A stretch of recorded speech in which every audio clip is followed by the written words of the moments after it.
अब हम लोग ऑब्जेक्टिव वस्तुनिष्ठ प्रश्न की ओर बढ़ेंगे। चूंकि पता ही है आप लोगों को कि 50% ऑब्जेक्टिव है, तो ऑब्जेक्टिव पर कमांड रखने के बाद डिवीजन और जो बढ़िया मार्क्स है वो ऑब्जेक्टिव ही दिलवाता है, क्योंकि ऑब्जेक्टिव में नंबर नहीं कटता है।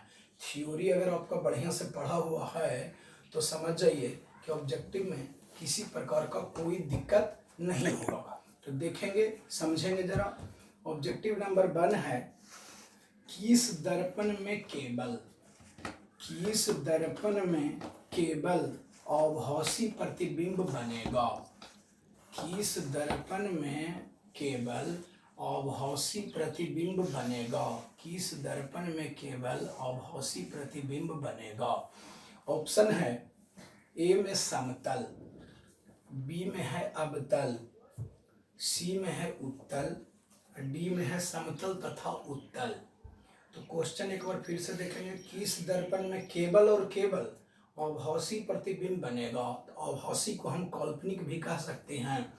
तो ए में है समतल, या तो बिल्कुल सही है समतल में, क्योंकि समतल दर्पण सही में सिर्फ और सिर्फ काल्पनिक प्रतिबिंब बनाता है, ये वाला सही है। बी में देखेंगे है अवतल, अब ऑप्शन नंबर बी में है अवतल। तो जो अवतल है तो अवतल में वास्तविक प्रतिबिंब भी बनता है और काल्पनिक भी बनता है, लेकिन क्वेश्चन में तो यहाँ सिर्फ कह रहा है कि सिर्फ और सिर्फ काल्पनिक प्रतिबिंब बनावे, तो अवतल किसी भी हालत में नहीं होगा। ऑप्शन सी में है उत्तल, तो उत्तल दर्पण तो सही में काल्पनिक प्रतिबिंब बनाता ही है, तो समतल भी सही आंसर है।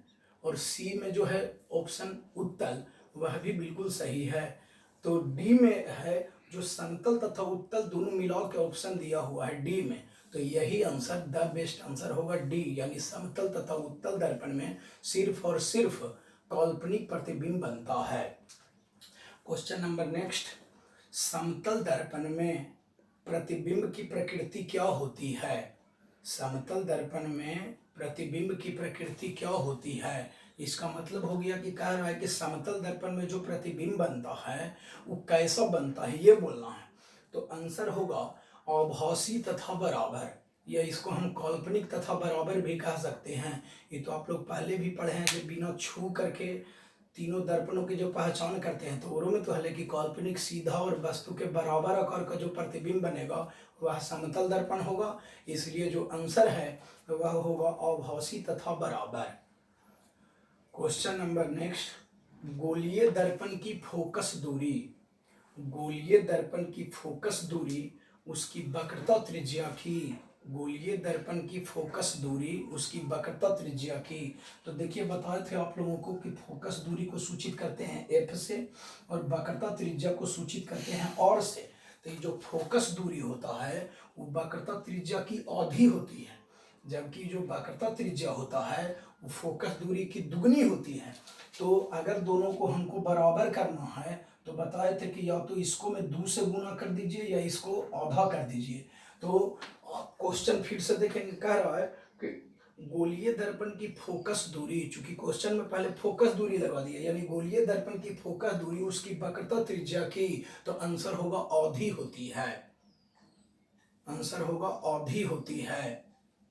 अब क्वेश्चन नंबर अगला इसी को उलट के लिखना है कि गोलीय दर्पण की वक्रता त्रिज्या, गोलीय दर्पण की वक्रता त्रिज्या, तो वक्रता त्रिज्या को सूचित करते हैं और से। तो गोलीय दर्पण की वक्रता त्रिज्या उसकी फोकस दूरी की, फोकस दूरी की, तो आंसर होगा दुगनी होती है। बस यही देखना है कि स्टार्टिंग में कौन कौन बोला जा रहा है। अगर फोकस दूरी बोला पहले कि गोलीय दर्पण की फोकस दूरी वक्रता त्रिज्या की तो आधी होती है, फिर गोलीय दर्पण की वक्रता त्रिज्या फोकस दूरी की, तो सीधे बोलना है आंसर में दुगनी होती है। क्वेश्चन नंबर नेक्स्ट, प्रकाश तरंग उदाहरण है। प्रकाश तरंग उदाहरण है। आंसर होगा विद्युत चुंबकीय तरंग का। विद्युत चुंबकीय तरंग का परिभाषा में पहले दिन बताए थे कि प्रकाश क्या है, तो प्रकाश एक विद्युत चुंबकीय तरंग है, तो आंसर होगा विद्युत चुंबकीय तरंग का।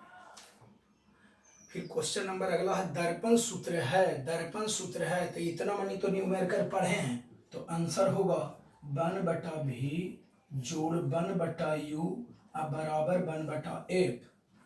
वन बटा भी जोड़ वन बटा यू बराबर वन बटा एफ। ये दो प्रकार से और भी आंसर हो सकता है। इसको हम आगे इसको पीछे भी लिख सकते हैं जोड़ में है, यानी वन बटा यू जोड़ वन बटा भी बराबर वन बटा एफ भी लिख सकते हैं, और नहीं तो इसको आगे भी कर देंगे वन बटा एफ बराबर वन बटा भी जोड़ वन बटा यू, ऐसे भी हम बोल सकते हैं, कोई दिक्कत नहीं है। क्वेश्चन नंबर नेक्स्ट है, गोलीय दर्पण में फोकसांतर, गोलीय दर्पण में फोकसांतर, तो फोकसांतर को सूचित करते हैं एफ से, एवं वक्रता त्रिज्या के बीच संबंध है, एवं वक्रता त्रिज्या के बीच संबंध है। गोलीय दर्पण में फोकसांतर एवं वक्रता त्रिज्या के बीच संबंध है। तो देखिए ऑप्शन में कह रहा है और बराबर 2r, ऑप्शन बी में है एफ बराबर और, ऑप्शन सी में है एफ बराबर और बटा 2, डी में है और बराबर एफ बटा 2। तो आप खुद देख सकते हैं कि तुम पढ़े हैं आप लोग कि दोनों के बीच में फोकस दूरी और वक्रता त्रिज्या में संबंध होता है एफ बराबर और बटा 2।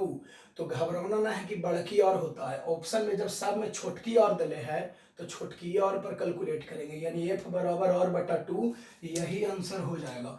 लेकिन अगर किसी ऑप्शन में दले रहता और बराबर 2f, और बराबर 2f, तो वह भी आंसर एकदम बिल्कुल सही हो जाता, और बराबर 2f भी सही होता। बाकी तो ये तीन गो तो सूत्र होता ही नहीं है, ये तो गलत है, इसलिए आंसर यही होगा ए बराबर और बटा 2। क्वेश्चन नंबर अगला है, एक गोलीय दर्पण द्वारा, माने कोई गोलीय दर्पण है, गोलीय दर्पण का मतलब उत्तल और अवतल दोनों मिला के, एक गोलीय दर्पण द्वारा बने प्रतिबिंब का आवर्धन, एक गोलीय दर्पण द्वारा बने प्रतिबिंब का आवर्धन ऋणात्मक हो, यानी एम का मान कह रहा है कि निगेटिव हो, प्रतिबिंब का आवर्धन ऋणात्मक हो तो प्राप्त प्रतिबिंब, प्राप्त प्रतिबिंब तो आंसर में होगा उल्टा होगा। अभी हिसाब में बताए ही हैं कि हाँ जब उल्टा प्रतिबिंब है यानी कि वो वास्तविक प्रतिबिंब है तब तो उसको एम के मान में ऋणात्मक में लेके चले थे, हिसाब में पिछले पढ़वे किए हैं। तो जब एम का मान यानी आवर्धन का मान निगेटिव है तो हमें यह समझ जाना है कि प्रतिबिंब जो है उल्टा होगा, प्रतिबिंब उल्टा होगा।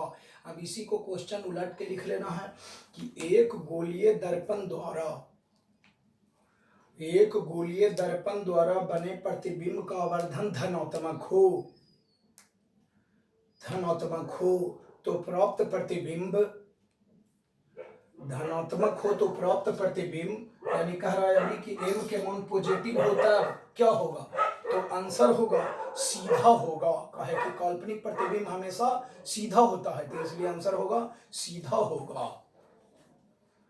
Question number next, solar cooker में व्यवहार किया जाता है, सोलर कुकर में व्यवहार किया जाता है, व्यवहार में प्रयोग उपयोग यूज मतलब किस दर्पण का उपयोग किया जाता है, तो आंसर होगा अवतल दर्पण, अवतल दर्पण। कहे जो थ्योरी में पढ़ाया हुआ है, कहे कि जब इस पर प्रकाश की समांतर किरणें पड़ती है तो परावर्तन के बाद मुख्य फोकस पर एकत्र हो जाती है जिससे अंदर का ताप बढ़ जाता है और खाना बनने में सुविधा होती है, इसलिए तो खाली ऑप्शन है लिखना है बस। तो सोलर कुकर में किस दर्पण का व्यवहार किया जाता है, तो आंसर होगा अवतल दर्पण का। क्वेश्चन नंबर नेक्स्ट, मोटर चालक के सामने, मोटर चालक के सामने साइड मिरर लगा होता है, साइड मिरर मीन्स पश्च दर्पण, ड्राइवर के बगल में, गाड़ी के ड्राइवर जो चलाता है गाड़ी उसके बगल में जो लगा रहता है वो कौन दर्पण होता है ये पूछ रहा है। मोटर चालक के सामने साइड मिरर लगा होता है तो आंसर होगा उत्तल, उत्तल दर्पण। पढ़ा हुआ है कि कहे कि उत्तल दर्पण किसी भी वस्तु का काल्पनिक सीधा और वस्तु से छोटा प्रतिबिंब बनाता है, इसके साथ साथ यह विस्तृत दृष्टि क्षेत्र बनाता है जिसके कारण चालक को पीछे से आने वाली गाड़ियों को पास देने में सुविधा होती है, इसलिए जो है उत्तल दर्पण का उपयोग वाहनों में साइड मिरर के रूप में किया जाता है, पढ़ा हुआ है यह थ्योरी में, आंसर होगा उत्तल दर्पण। क्वेश्चन नंबर अगला, सर्च लाइट का परावर्तक सतह होता है, सर्च लाइट का परावर्तक सतह होता है, यानी मोटर गाड़ी में जो हेडलाइट वाला जो रहता है उसके बारे में कह रहे हैं कि सर्च लाइट का परावर्तक सतह होता है, तो आंसर होगा अवतल, अवतल मतलब अवतल दर्पण। नेक्स्ट, प्रकाश की किरणें गमन करती है। प्रकाश की किरणें गमन करती है, स्टार्टिंग में ही पढ़ना था। हमेशा सीधी रेखा में, टेढ़ी रेखा में प्रकाश गमन नहीं करती है। आंसर लिखिएंगे सीधी रेखा में। क्वेश्चन नंबर नेक्स्ट, प्रकाश के परावर्तन के कितने नियम हैं? प्रकाश के परावर्तन के कितने नियम हैं? लिखा हुआ है, ये है, आंसर होगा 2। क्वेश्चन नंबर नेक्स्ट, किस दर्पण में बड़ा प्रतिबिंब बनता है? किस दर्पण में बड़ा प्रतिबिंब बनता है? तो समतल में बड़ा नहीं बनता है, उत्तल में बड़ा नहीं बनता है, तो आंसर में लिखेंगे अवतल। अवतल दर्पण, या अवतल भी खाली लिख सकते हैं। किस दर्पण में बड़ा प्रतिबिंब बनता है? आंसर हो गया अवतल। अगला, दाढ़ी बनाने में किस दर्पण का उपयोग किया जाता है? दाढ़ी बनाने में किस दर्पण का? दाढ़ी या हजामत, दोनों में से कोई भी रह सकता है, दोनों भी लिख सकते हैं कि दाढ़ी या हजामत बनाने में किस दर्पण का उपयोग किया जाता है। पढ़ा हुआ है, यह है थ्योरी में। आंसर होगा अवतल। अवतल। नेक्स्ट, प्रकाश के परावर्तन के नियम से, प्रकाश के परावर्तन के नियम से होता है। प्रकाश के परावर्तन के नियम से होता है, तो आंसर में लिखना है आपतन कोण बराबर परावर्तन कोण। बताया हुआ था प्रकाश के परावर्तन का पहला नियम, जो हम लोग लिखे थे इतना के नीचे, कोण y बराबर कोण r, तो यही ऑप्शन में दिले हैं, आपतन कोण बराबर परावर्तन कोण। कोई कोई में ऑप्शन में रहेगा बड़ा है आपतन कोण, कोई रहेगा बड़ा है परावर्तन कोण, तो वो सब नहीं होगा, आपतन कोण बराबर परावर्तन कोण होगा, इतने याद रखना है। फिर क्वेश्चन नंबर नेक्स्ट, चिकित्सकों के द्वारा, चिकित्सकों माने हो गया डॉक्टर, चिकित्सकों के द्वारा रोगियों के नाक, कान, गला, मुख की जांच करने में, नाक, कान, गला, मुख की जांच करने में किस दर्पण का उपयोग किया जाता है? आंसर होगा अवतल दर्पण। बताए थे आप लोगों को, कहे कि अवतल दर्पण प्रकाश की किरणों को अधिक से अधिक अवशोषित करता है, जिसके कारण अंदर प्रकाश बढ़िया से जाता है, तो बढ़िया से दिखता है डॉक्टर को। इसलिए ऐसे डॉक्टर जो है रोगियों के नाक, कान, गला की जांच करने के लिए अवतल दर्पण को यहाँ पर लगा करके बताया गया था कि अवतल दर्पण, तो आंसर होगा अवतल दर्पण। क्वेश्चन नंबर नेक्स्ट है, एक उत्तल दर्पण में बना प्रतिबिंब हमेशा होगा। एक उत्तल दर्पण में बना प्रतिबिंब हमेशा होगा।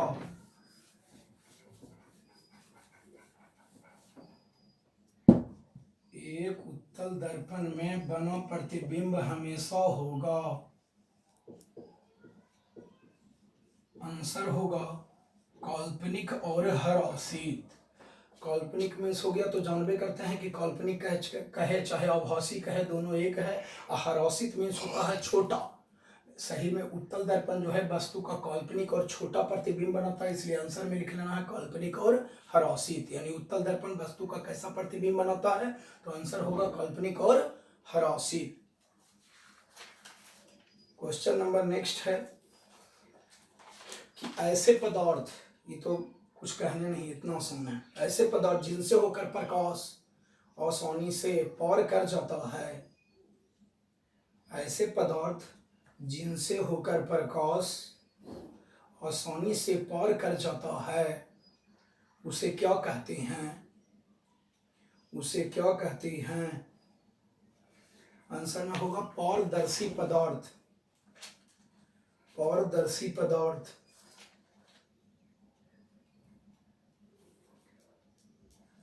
अगला, हमारी आंखें जो देख सकती है,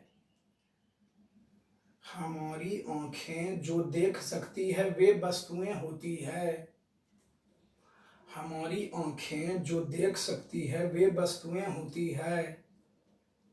आंसर में होगा दीप्त या प्रदीप्त, दोनों एक के हुआ, दीप्त या प्रदीप्त दोनों एक हुआ। क्वेश्चन नंबर नेक्स्ट, किसी दर्पण के सामने किसी दर्पण के सामने आप चाहे जितनी दूरी पर खड़े हों, माने कोई दर्पण है और उससे आप एजा खड़ा हो, चाहे यहाँ खड़ा हो, चाहे जितना दूरी पर खड़ा हो, किसी दर्पण के सामने आप चाहे जितनी दूरी पर खड़े हों, आपका प्रतिबिंब सीधा ही बनता है, माने उल्टा नहीं बनता है। जितना दूरी पर खड़ा हो जाए आपका प्रतिबिंब सीधा ही बनता है।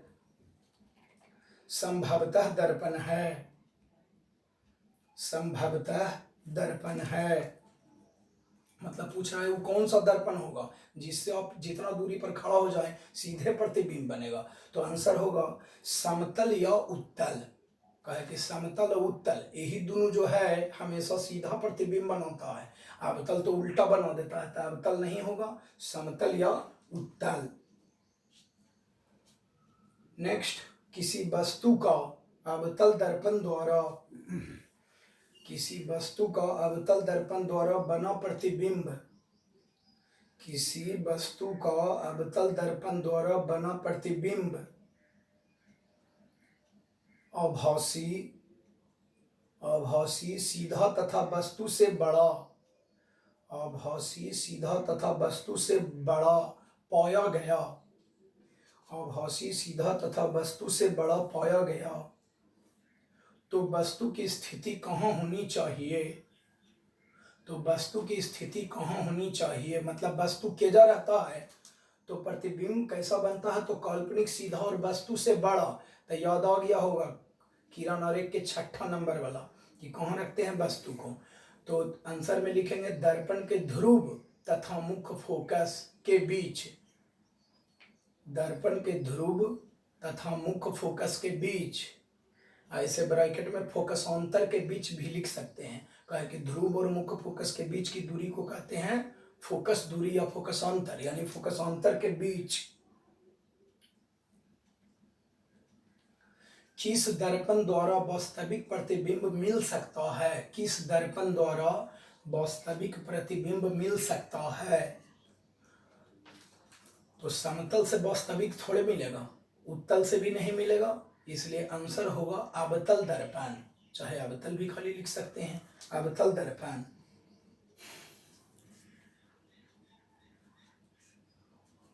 क्वेश्चन नंबर नेक्स्ट है, निर्वात में प्रकाश की चाल होती है, निर्वात में प्रकाश की चाल होती है, जानबे करते हैं कितना होता है, तो 3 गुने 10 पर पावर 8 मीटर प्रति सेकेंड। ये तो शुरू स्टार्टिंग पहले क्वेश्चन में पढ़ा हुआ है। निर्वात में प्रकाश की चाल होती है 3 गुने 10 पर पावर 8 मीटर प्रति सेकेंड। क्वेश्चन नंबर नेक्स्ट है, काल्पनिक प्रतिबिंब हमेशा, काल्पनिक प्रतिबिंब हमेशा, अब आंसर में लिखना है सीधा होता है, अंतर में लिखा हुआ था कि काल्पनिक प्रतिबिंब जब भी होता है तो सीधा होता है, सीधा होता है। अगला लिख लेंगे इसी का उल्टा, वास्तविक प्रतिबिंब हमेशा होता है, वास्तविक प्रतिबिंब हमेशा होता है, आंसर होगा उल्टा, वास्तविक प्रतिबिंब उल्टा होता है, याद रखेंगे।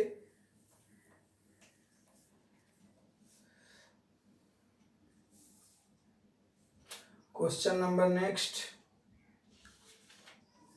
एक उत्तल दर्पण की फोकस दूरी 20 सेंटीमीटर है, एक उत्तल दर्पण की फोकस दूरी 20 सेंटीमीटर है, फोकस दूरी मीन्स फोकस अंतर, उत्तल दर्पण की फोकस दूरी दिले है 20 सेंटीमीटर है।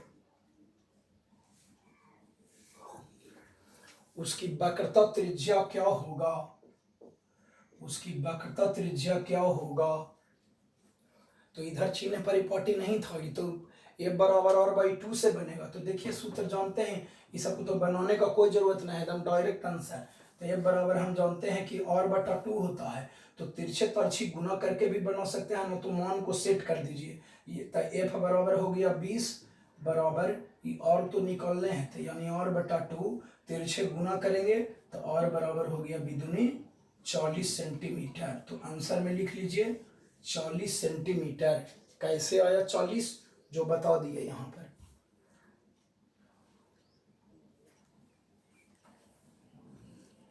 क्वेश्चन नंबर नेक्स्ट, यदि किसी अवतल दर्पण की वक्रता त्रिज्या, यदि किसी अवतल दर्पण की वक्रता त्रिज्या 10 सेंटीमीटर है, यानी और बराबर दिया हुआ है, और मीन्स वक्रता त्रिज्या 10 सेंटीमीटर, 10 सेंटीमीटर है, तो उसकी फोकस दूरी का मान क्या होगा?